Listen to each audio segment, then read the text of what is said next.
Seperti inilah kondisi antrian BBM di sejumlah SPBU Kota Palembang saat ini, di mana sejumlah kendaraan yaitu truk, bus, dan lainnya harus rela mengantri berjam-jam untuk mendapatkan BBM subsidi jenis solar. Antrian panjang hingga ke jalan raya cukup mengganggu kendaraan lainnya yang melintas di lokasi SPBU, sehingga membuat jalan di sekitaran lokasi SPBU menjadi macet.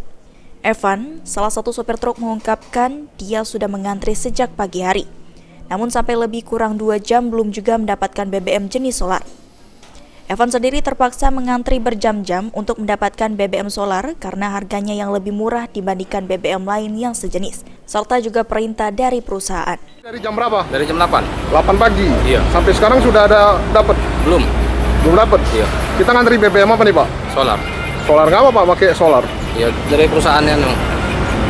Selama ini memang sudah sering terjadi Pak ya? Iya. Sudah berapa hari ini ngantri kayak gini? Ya sering.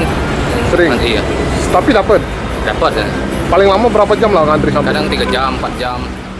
Senada dengan Evan, sopir truk lainnya juga mengungkapkan jika hampir setiap hari dia dan rekan lainnya sesama sopir truk harus mengantri berjam-jam untuk mendapatkan BBM jenis solar di SPBU.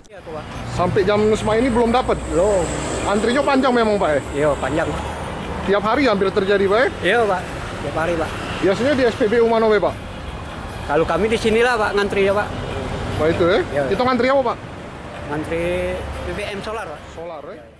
Sementara itu, EJM Pertamina Patraniaga Regional Sumatera Bagian Selatan memastikan jika stok BBM di Sumatera Selatan saat ini sampai akhir tahun mendatang dipastikan cukup dan bisa memenuhi kuota masyarakat. Firman Hidayat, PAL TV.